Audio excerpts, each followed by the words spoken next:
somebody told me 25 years ago, and this is so true to this day, in the trade show business, you are guaranteed to make money 6 months a year if you show up with your shoes tied. You are guaranteed you're going to lose money at least 2 months. And it's the other 4 months that determine whether you have a good year or a bad year. So what are you doing with those 4 months? In these early months of the year, you have to get your head up a little bit to see what's on the horizon, to think about the horizon and be intentional about those things so that you can plan for what's coming ahead. And if you're not, then you're just letting life happen to you. You're just letting business happen to you. Sometimes you're so busy doing, you don't have the time to do the planning. And if you're just, because you're not sure where to start, I think this episode of Experience Builders is going to be a way to give you some ideas. Strong companies, lasting partnerships, powerful events. Welcome to the Experience Builders podcast. Chris, fun time of year. Hey, it is the first quarter of the year in our lane, Khalil, is just always a blistering pace. So we are in it. Happily. Yeah, but it's nice because cash is coming in, and that just makes it infinitely easier. Yeah, absolutely. I feel very important. Cash coming in. Yeah, definitely. And it goes out. Let me be clear. There's a lot of people helping me make it go out. Yeah, it does. 3 of them are females that I live with. Let me just mention that. So yeah, I'm gonna be in the same boat when I'm your age, you are for sure. Yes, you are. I think I sent you something yesterday. I had a great, funny little tweet said, owning a business is like being a firefighter, except you started the fire and you're also the one paying for the water. That's so true. And there's a t-shirt, and let me give a shout out to, I think it's my friend David Stern, the owner of the Inside Track, which does a lot of great flowing products for our industry. I think he was the first one. I don't know if he had it printed or I've seen him wearing it, but it's like, trade shows are like riding a bike, except the bike's on fire and the building's on fire and you're on fire. And, and the litany of it just went on. And so I think does this not apply to anybody who's a little bit in the crisis management business and problem solving business, right? We all, I think, feel that way about our businesses at some point. But yeah, that text you sent me definitely resonated. Yeah. Well, let's talk about revenue targets. So yes, let's talk about like how you think about, we're going to go through in this episode, just a lot of different approaches to thinking about about growth, about forecasting growth, about planning for growth, hitting new revenue targets, what that requires. And I do want to give a caveat, and we'll get to this probably at some point, but it's a pet peeve of mine when companies talk about revenue and not earnings, because they're completely different animals, and you can have a really high, really great revenue. Oh yeah. And be running yourself into the ground. I used to be one of those guys, Khalil. You just, and we grabbed 30%, we're up 40%, grew 35% last year. You could see the peacock feathers coming out of my collar in the back as I'm just prancing around. At the end of the day, none of it, Matt, once you're in business a while, you realize it's not what you sell, it's what you keep. Yeah. Right. And I know every commission sales rep gets that. And, but listen, the reason I thought this was a great subject, I know you've done, with another podcast, you've really dived into this.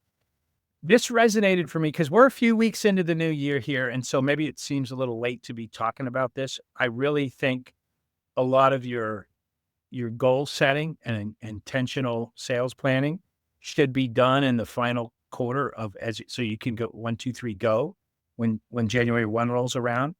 But I've been a guy who's been lax sometimes in past years about definitively stating what the goals are, which means I'm not writing a specific plan about a playbook, how to execute and get there. I've got some smart people that really that's not in their DNA to do that. A former business partner of mine, and I don't know if he's listening, shout out to Jim Hoffman. former owner of Optima Graphics, who worked with me as a consultant for a lot of years and was a partner in this company for a while. And Jim didn't believe in that, but he did believe in show up, service the pants off your customers every year, do creative things, but it wasn't tied to a revenue plan. He was also a guy where I said, well, don't you need to do something for commission plans for salespeople?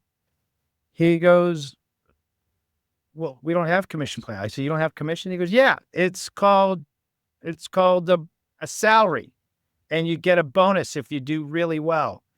And I'm like, well, that's just not the way most of our industry works. But I will tell you, I'm a diehard believer now of getting that done. And the word I'm going to introduce, and y'all have heard me say it a lot in the last couple of years, is it's an intentional revenue target.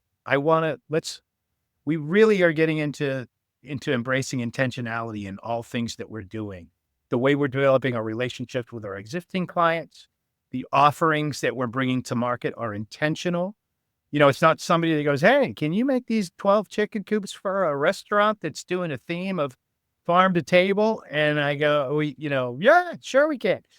We don't do any of that stuff anymore. We really are intentional in the work, in the customers, and why wouldn't we be in our revenue goals? Because we are doing, I believe, more things for our employees as we get better at serving our customers. Mm-hmm. And for us to deliver on that, we need some intentionality and some things we can count on. So that's why I thought, I don't know if the way I approach setting my revenue goals is unique, but I do believe in it. And I thought it might be worth you and I unpacking not only what we're doing, but, you sharing things work, because I know there's some companies out there that sometimes you're so busy doing, you don't have the time to do the planning.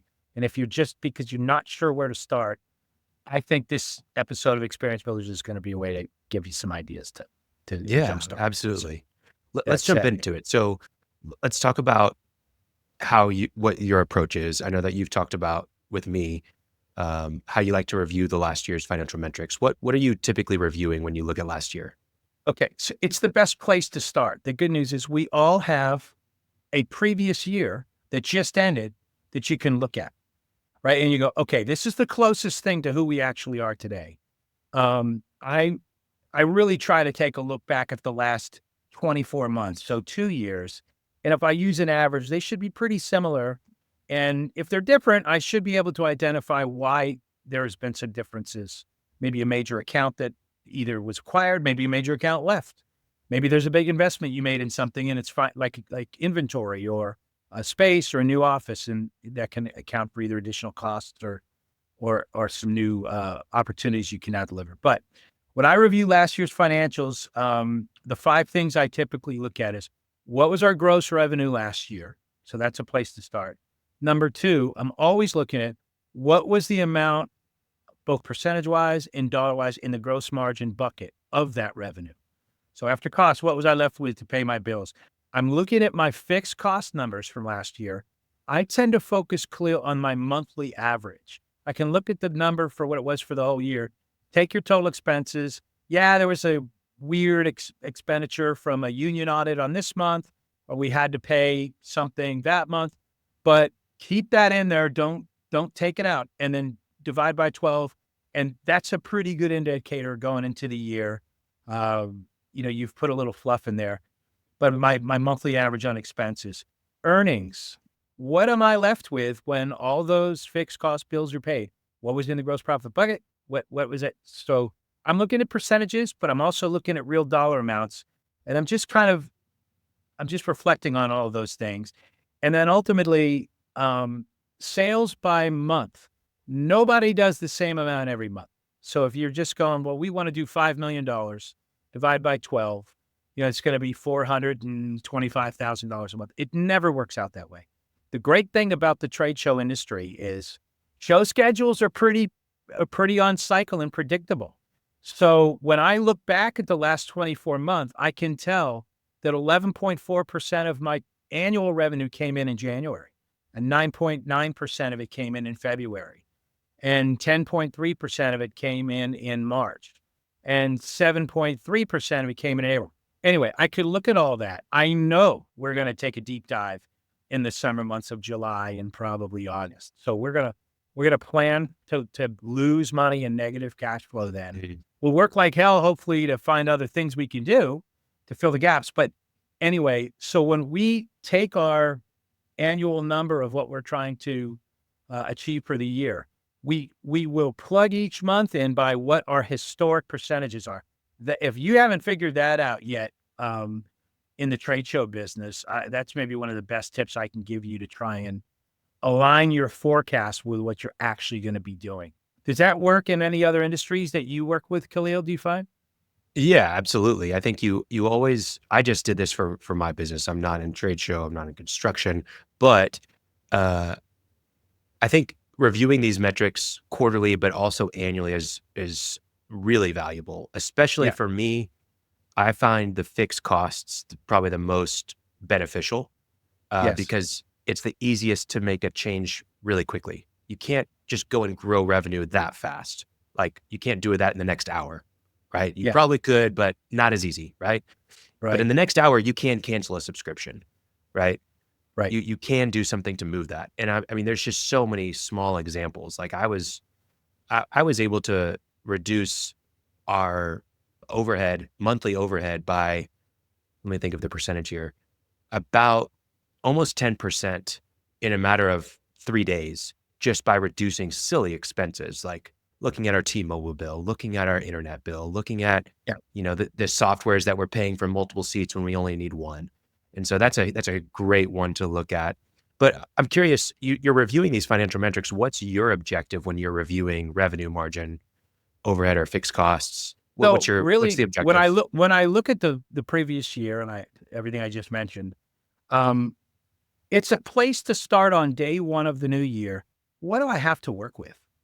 I for some reason I'm 100% confident I'm going to get at least that much revenue back, right? And so if we go, if it's $5 million or 10, let's say it's $10 million, and we're running at a 40% gross profit average, I know that I'm going to have $4 million to spend, or approximately Mhm. 325, 350,000, somewhere in there is what I can spend on fixed costs. I want to spend less because I want to have some left over. But my point is I'm starting off with the basic math equation. And now as we begin to make moves for the upcoming year, there's some things that are going to change. I love what Yep. you said. Costs are where you focus, because that's the second thing I move to. And that is, what is my current overhead? And Mhm. then, is there anything else in particular? So, for example, this past year, we knew our 5-year lease in our Orlando, Florida facility was coming to an end. Well, when you go back 5 years, when we negotiated that lease, we had, I think, the best square footage rental rates in town with a major commercial property company. We happen to also now be with them in the Las Vegas market. But I was looking at, I don't know, it was 79% increase from what I was paying, when it ended on August 31st, to what the new September rent. Really, because I negotiated that last August rent payment this past year, 5 years ago, right? And we all know what's happened with commercial real estate since then. Yeah. So, so there was a major, you're going to have a major increase in something like that, which is going to hit every few years. We know that insurances have gone up. We know vehicle insurance is up in the state of Florida by 30%. We know labor rates have jumped considerably in the last year. So anyway, I look at my fixed costs, and so the first thing I like to, when I go through the general expenses, is I look at all the categories and I go, is this intentional? Is Mhm. everything here, did we choose this? And it's kind of like, if you're an individual, I know there's apps now that'll help you identify it, but you pick up your cellular phone, and how many things are being billed to you? An app, you tried it once, you didn't know it was going to be recurring. I mean, I've heard of people that have hundreds of dollars a month that are being billed through their phone and their apps, and they didn't intentionally sign up for that stuff. So I'm going through, and I want to make sure that and I got a pretty good management team, but we talk about this stuff. Is everything on there intentional, or has some of it morphed beyond our plan, our intentions? Because that can really throw off a realistic forecast or get you in trouble. I want to know when we're planning with my leadership team, who's watching this as we move forward? Who's accountable for that? And I'm talking with that. I have weekly meetings with a couple people in the finance group, and I just make sure people are paying attention and watching that stuff. So, and we do that so the rest of the team doesn't have to. Yeah. So whenever I think about this overhead, one thing I wanted to bring up is the alternatives. Like, what are the alternatives out there? If you look at every single line item on that overhead, what are the alternatives to us? Simple examples are looking at your debt service. Are there alternatives? Now's not a great time because of interest rates, but if you have a ton of credit card debt service, Right. moving that to a credit line is going to be absolutely more beneficial for you, right? If you look at, I was just looking at one the other day with the company, their phone system. They've got like 4 locations, and they're currently paying upwards of $1,000 a month in phone service fees because they have to have everything work together, and phone tree system, all this stuff. And they're just using I don't know who it is, but just the normal provider that you would go to that does home phones and business phones. But if they just move to a VoIP provider, they can slash that by 75%. And so just going through each one and looking at, hey, is there an alternative to this? Not only, I love your question of, was this intentional, right? Yeah. But then going to the next step, and what is the alternative, right? And to be said, one of the alternatives should be getting rid of this, right? Like, asking the question, what would our company look like without this expense? I think this is probably a good point for you to talk about how you have set up profit sharing and how that applies to your employees. So that's a great, when we were much smaller and we sweated every subscription, we sweated every cell phone that we added to our monthly expenses. I jokingly say back then I used to teach a class called Tell Me What You Need, and I'll tell you how to get along without it. We just didn't want it. And, talking to my business owners or the leaders that are responsible for P&L, nobody's going to care about the money like the owner, like the person who's punished if you go off the rails there. So, don't just assume everybody's going to practice fiscal discipline the way that you do. So, you were talking earlier about, being able to save 10%. I'm sure there's somebody listening right now go, oh, 10%, that's not even worth the effort. Yeah, it is. All of it's worth the effort. So 100% of your overhead expenses that you save go to net profit. Yes. So that's why it's so important to pinch pennies on that and to be so critical of it. And again, if you'll share why that matters, because you're part of your profit sharing. I will indeed. And but to finish out on the overhead look back, we talked about intentional. Is it there? Has it gotten out of hand and morphed into something else? Who's watching it? Who's accountable to make sure it doesn't go extend beyond where it's supposed to be? And the last thing I was going to say, and then we'll talk about the profit sharing. I really want to know, are we delivering, when I look at those fixed costs, are we delivering on the commitment that we all made to each other when we elected to add that fixed cost expense? So for example, I'm going to double space in Las Vegas because my team goes, if we had more, we could do this, and do this. Okay. Well, how are we going to do those things? How are we going to deliver on that? So I'm asking, we've doubled the rent. Are we doing what we said? Is it impacting our sales? And there's evidence that it is helping. We bought a $22,000 slide saw, which is the technical saw for the shop to help with a lot of the things that we're making now.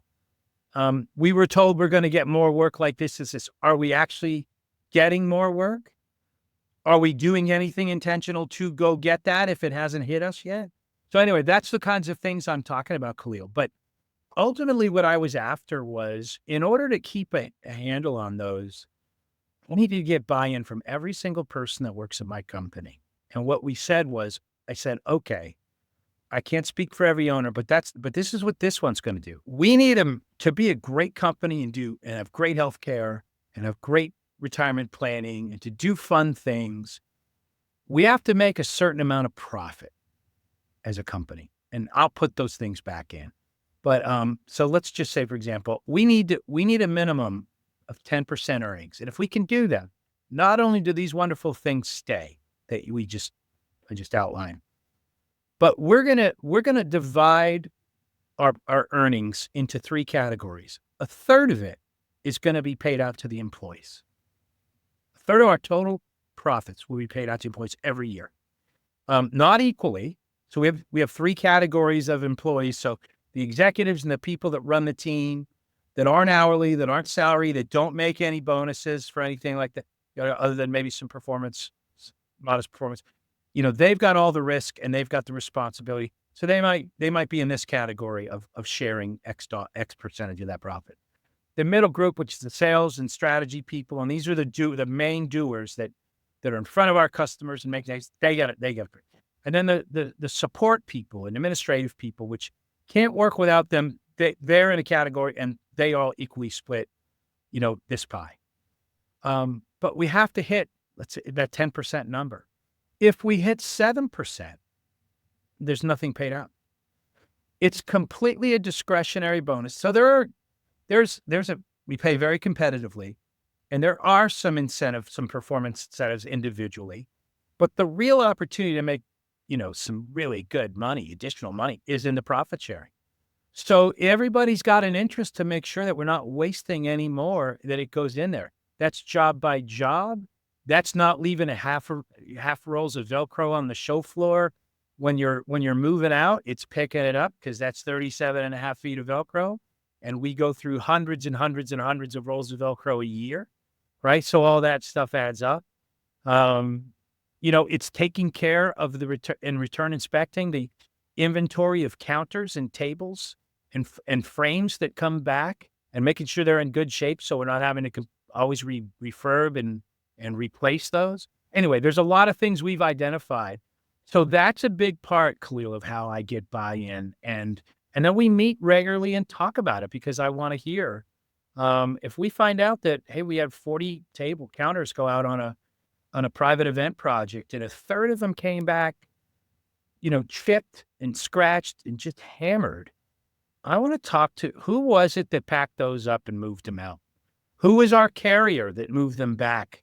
I don't even have to be the guy launching the investigation. My team does when they see an abnormal amount of what we call misuse and abuse, right, that comes back in.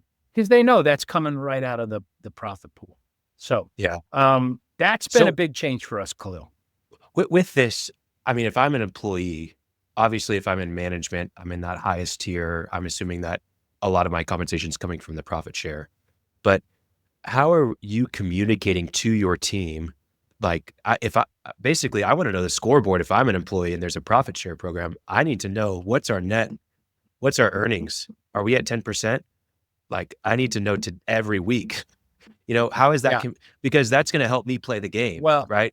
So everybody feels great in the first half of the year. We're a first half team, right? We just know that. So I want to say, historically, almost 2/3 of our revenue comes in the first 6 months of the year. A big part of that is because July and August, which are not known to be robust trade show months, aren't show heavy. There's just not a lot going on. So we're constantly looking for what else can we find, probably not in the trade show lane. And we've made some inroads in new lanes that way. But basically, we really only have, and then December can be hit or miss with the holidays between Thanksgiving, right? So somebody told me 25 years ago, and this is so true to this day, in the trade show business, you are guaranteed to make money 6 months a year if you show up with your shoes tied. You are guaranteed you're going to lose money at least 2 months. And it's the other 4 months that determine whether you have a good year or a bad year. So what are you doing with those 4 months? We don't accept the loss of those 2 months, but we are doing a lot of great things where everybody's planning their holiday time during, those slower Right. months. We really encourage that. We've, we don't apologize when there's lots of overtime for the hourly, particularly the field operators, and we encourage them. You got to be putting some money away for the summer because we're going to go to 30 or 35-hour work weeks in the summer months. I don't think, we don't want anybody having to live off of unemployment or leaving us and going on unemployment. So we make sure there's a minimum check that will always exceed what that is.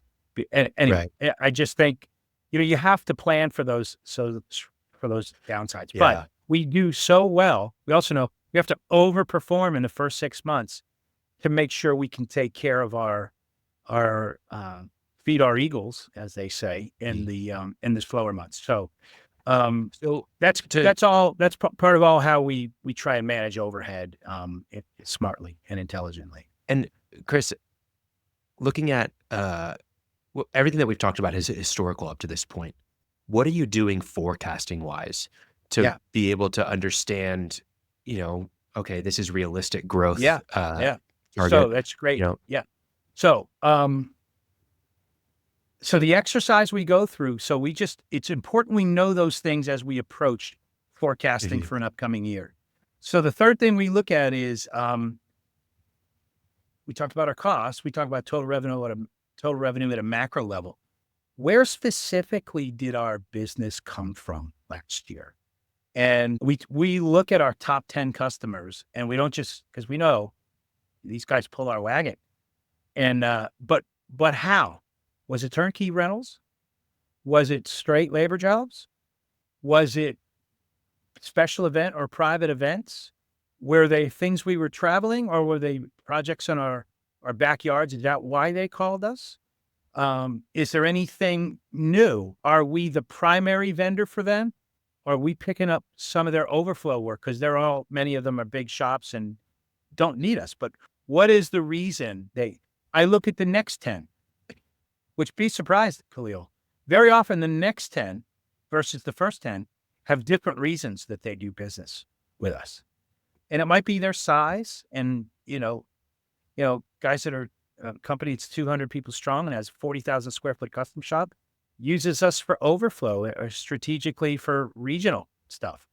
The next 10 clients may be we may do really, really well with because they're 3-person to 10-person offices, and they're not investing in the infrastructure of rental inventory or forward deployed, fully operating facilities in places like Las Vegas, that can service Southern California, and like Orlando, they can service Miami and Atlanta, affordably from here. So, we literally will go man to man in those top 20, and we'll approach a strategy for the coming year about how we approach each one of those partners and say, how can we better serve you? Or we think this might be a way that we can help you. Can we have a conversation about this?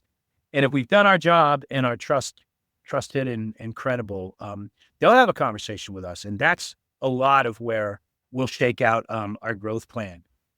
We look at the other customers. Okay, we got a 6-figure deal from somebody one time. What do we know about that one-time event? Is that a new customer of theirs? Did they just get lucky? Is that going to happen every year?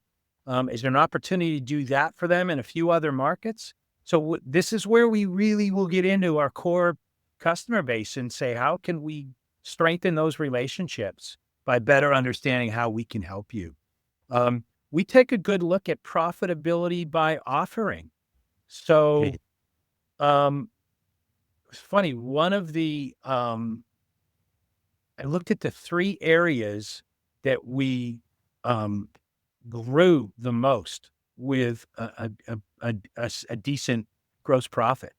One was custom fabrication, and we're not custom exhibit builders, but we were customizing a lot of things for client projects.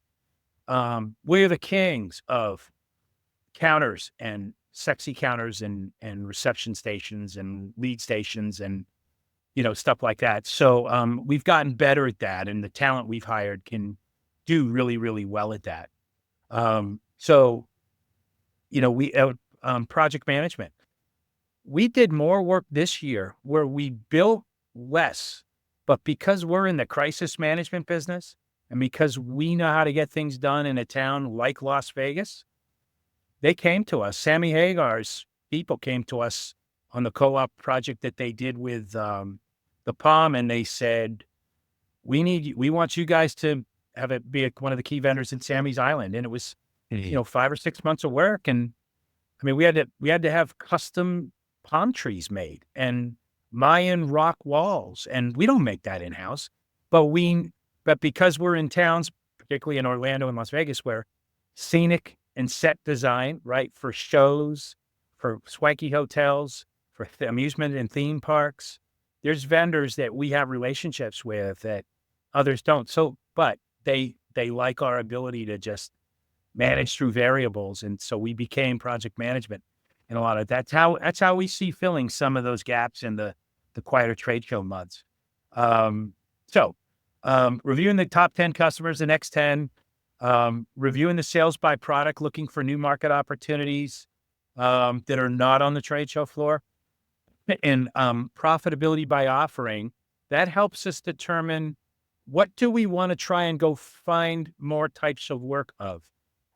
Not thrilled with stuff that's going to be a 10% complimentary margin that doesn't help pay the big box expenses, right? We need something that we can keep the saws turning and keep some guys working. Now, do you look at profitability by customer? We do. So it's another thing we look at. So who are your most profitable customers? By the way, that's a great exercise, Khalil. Oh, yeah. Very quickly, you can identify your discount your way to victory customers. Yeah. And you have to make a decision. Just like we force rank, we list all of our employees, and you know what they say, right? You draw a line 2/3 of the way down through. And if you're in the bottom third, that employee list, you're at risk. And so what are you doing to make sure you're always staying above that? I think customers are the same way. If we have customers who've been with us for decades and they only use us once or twice a year, and they're wonderful and they're loyal, and it's not a big burden to us. But if you're that customer that needs a discount every time you call, if you're the one that gives us one job, but 19 we don't get, but you had us quote 20, this is really, we don't have many of those left. Those are the folks we sort of broke up with over the last few years. As we said, if you and I have talked, we call that, we just brought it to a necessary ending. And we can still be friends, and I hope I'd see you at industry events, but we're just not the right company for you. We really need people that are we're all in committed, I think, more than, any other, just a labor only company or any other, even an exhibit house that serves exhibitors directly, but if they have time, they'll help out a reseller. We are in it for the unique niche of the reseller market. And, but we want you to be in it for us too. So, so Chris, looking at where the business came from client by client is another part of getting ready to plan our forecast, because we are going to pick. I think we can grow 30% with this client. I think we can grow another 10% with this well-established client. And this is what's coming from the team that's working with them. And we get together and we share what we know about them. And we have good enough relationship. We can pick up the phone and call and say, how do we become more in service to you? What do you need from us? And sometimes it's just, what can you do for me, right? Just talking to them. And I want you to think of us as an extension of you. So, that's a big part of it. So you've looked at all these numbers historically. You've broken it down by client. You've broken it down by offerings. You've done a real deep dive and seen where there's opportunities, where there's things that need to be changed. You've reduced expenses on overhead. Now, when you look at the upcoming year, what are the numbers that you're focused on for the upcoming year? So first thing, I look at this several different ways, but the first thing is we go, okay, what can we grow what incremental business? So what additional business from established customers do we have or do we think we can get in the upcoming year? So for example, if we say that our top 20 customers gave us $6 million in business, and we look historically and we go, well, we're, maybe not all 20, but we grew 10 to 25% with 12 of those 20. And then we grew 5 to 10% with the others, or with 6 of them. And 2, we went down with. Part of what I look at is what can we expect to capture from incremental growth from. So there's a strategy just for our existing clients of how we continue to serve or better serve. Then you go, all right, but we got $2 million from new partners that tried us. And that's really an interesting, that's always fun with this group because, right, everybody's excited about what could be with those. But we've only done one event for them. Can I really count? So we know the work that has to happen to go into learning more about them and telling them, helping them understand better about who we are. So one is we look at incremental versus new. Then I look at the type of work. We are doing more work, Khalil, not on the trade show floor, not in traditional booth spaces, but in private events, user conferences, special events like a Formula One or a live golf tour or a traveling road show for a university on something. And we go, okay. And then you look at the market and you see where the trends are. And a lot of our partners are doing stuff like, remember, if we're doing that, it's because somebody's coming to us to do that because they don't have the resources to do it, but we do. But they're uncovering that work. So for us, we're going, I'm not talking to Pepperdine University by myself, but a small reseller in California is. And they've called us and go, hey, can you guys help us with this event? And that leads to a broader discussion about they're taking this on the road. Okay, great. So in the hopper, who do we got? What did they do? What can we expect from incremental? And we make a best guess estimate there. So I might go, okay, 20% of my growth, we think that's a good, reasonable, rounded number for those 20 people. They did $6 million with us. $1.2 million of our growth, we're counting on to come from that group. How about the new people over here? Oh, well, someone go, I could double my business with those. Can you really? Okay. So then, we have that conversation. We go, there's another $1 million that we think we can come from there. And there's always some unexpected stuff. Again, case in point, like the Sammy Hagar thing. I'm not a fan of celebrating growth when it drops out of the sky unexpectedly. I really like it when we've had a phenomenal January and there was nothing that fell out of the sky. It seems like we're executing the playbook and it's working well. And so that's just really exciting when you get. So anyway, when I look at it and you go, okay, well, I add up the numbers and that adds to sometimes, that would be a 40% growth rate. And that's when, I get squeamish and I go, I don't know. I'm going to sandbag this a little. Can I really do 40% growth? And so this is where you sort of, I don't want to hedge because I'm setting goals for people and incentives and I don't want to disappoint them. But usually we talk about it and we come to something. And so that's how we've come up with our number. And oh, by the way, we then take that new number. So let's say if it was 6 million last year and it's going to be 8.5 million this year, you go, we're going to divide that percentage wise by historically what we know each month. And that's how we start.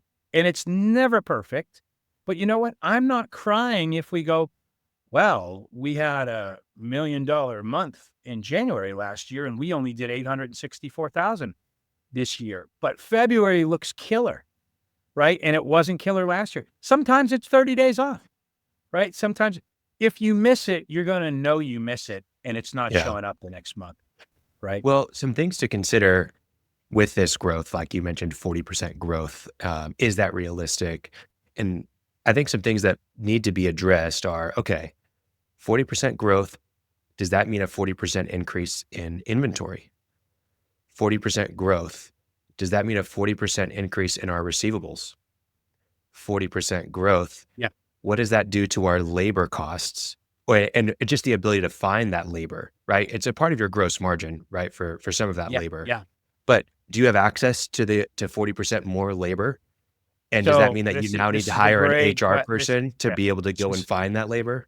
Great, and that's great now a new question. overhead expense. So these are all things that you have to calculate. And in reality, when you set these revenue targets, you should be also setting the key action items following this. It's not, okay, good, we got 40% growth revenue. That's what our target is now. We're going to go hit it. No. Hey guys, here's our action plan. We're thinking that we can hit 40%. Here's what that means for, our accounting team. Here's what we need to be tracking. We need to make sure that we're getting our days to build down to from 11 days to 7 days.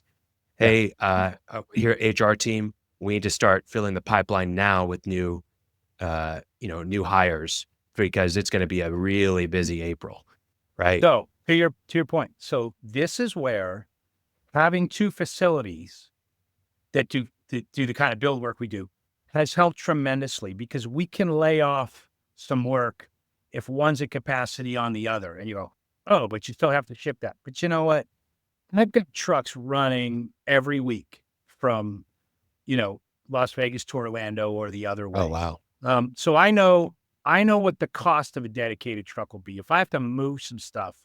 And trust me, if we're busy enough, and I may not be able to recapture that, right? But if that's a $3,000 or $4,000 cost that I've got to eat to move inventory or projects out there, then so be it. And if it comes in short lead, I may be able to capture that cost because I'm accepting the work going, hey, you only got 20 days before this has to deliver. So there's going to be a premium charge on this.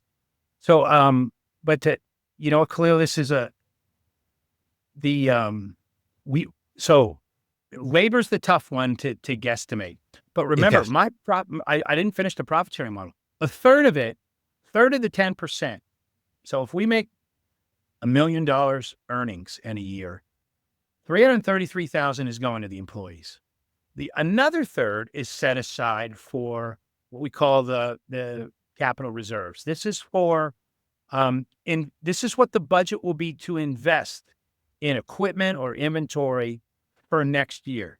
If I had to tap that early because of a spike in demand, well, we've got some cash set aside to be able to build those extra 100 counters or whatever it is we're making. And then the final third is set aside in kind of that rainy day fund.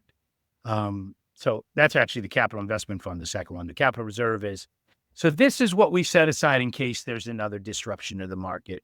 Please God, not another pandemic, but you know what I'm saying. So, and then that money accrues. So we really are our own bank. We're not taxing a line of credit. It's nice to have that, but we prefer it gives you a lot of freedom when we're paying out a third, and we're saving a third, and we're putting aside a third for investment stuff. So if there's that spike, if not, that money just rolls over to the following year's reserve. And it is why we can, and by the way, I've had this, and I don't think I'm talking out of school, but my friend Mark Taylor had a project, I think it was 2 years ago, and he said we had somebody, quote, helping us with, a couple hundred frames on a new customer. It was 6 months before they finally pulled the trigger to have us do the project, and that was only 2 months out. And he said, this vendor now is saying they can't meet the inventory and at the price they quoted me, which we quoted the job. Is there anything you can do? And I said, well, I can't match that deeply discounted price, but I can get pretty close. And he goes, do you have the inventory? I said, at the moment, I'm not seeing it, but I've allocated, $100,000 spend for Q1 next year, to add frames. I'll activate that order right now, and I will get those frames in here, and I'll have them in 3 weeks. So I'll do that for you because you're the partner, and you can. And he did. He got the deal. He goes, well, if you're going to do that, then we're also going to give you this work and this work. And it was a wonderful win-win. But this is what I mean when I say, I encourage everybody out there, find customers that see you as that strategic and critical a part of their fulfillment team. And, whether that's a brand or whether it's a wholesaler, like in the market we work, it's just it's a lovely way to do business. And it took us a while to get there.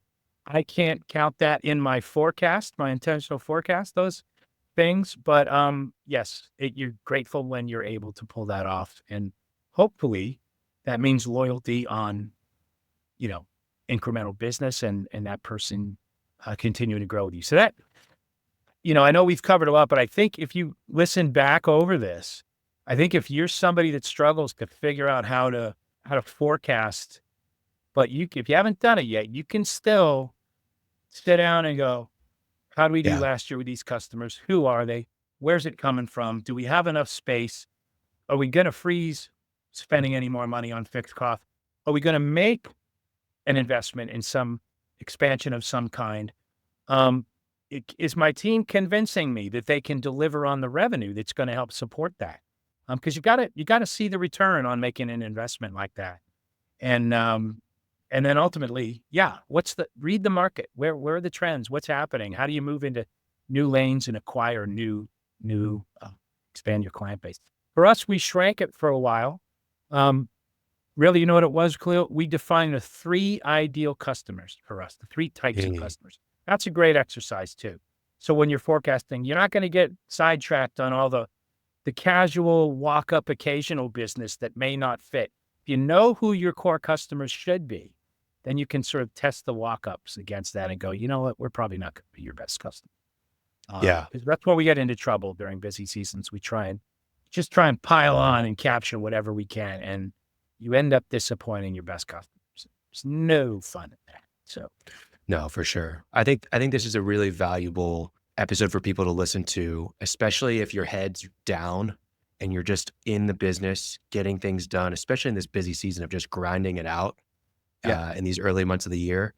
You have to get your head up a little bit to see what's on the horizon, to think about the horizon and be intentional about those things so that you can plan for what's coming ahead. And if you're not, then you're just letting life happen to you. You're just letting business happen to you. Yeah.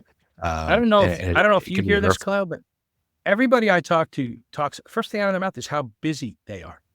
Everybody's saying how busy they are. Well, if you really are that busy, I get that you probably didn't have time to, I had some nice weeks off in December away. We were busy, but I had a great group running the show and I was able to think about a lot of this stuff and do this work here. So if you weren't able to do that, really take a weekend or a week and just, if you're not the chief doer, and I hope you're not, where you can get away and do some of this thoughtful planning. It was some of you listening know a longtime friend of mine, Chuck Polacco, I think he's still the vice chairman of Impact XM, and Jared Polacco, his son, runs it, does a great job there. But Chuck used to tell me, you need to take a week off a quarter to be able to get away. And I go, are you out of your mind? Who can take a week a quarter? Not in this business. But he's absolutely right. Now that my full-time job is working on my business and not in it, there's no other way to do it. You gotta clear the noise, and your company will be better for it, and your employees will be more grateful for it. You'll have a better job. So that's it. That's my big hairy contribution for this week, Khalil. Thanks for tuning in to the Experience Builders podcast. Don't forget to follow us on Spotify, Apple Podcasts, and subscribe to our YouTube channel for more great content. Visit our website at crewxp.com to learn more about us. See you in the next one.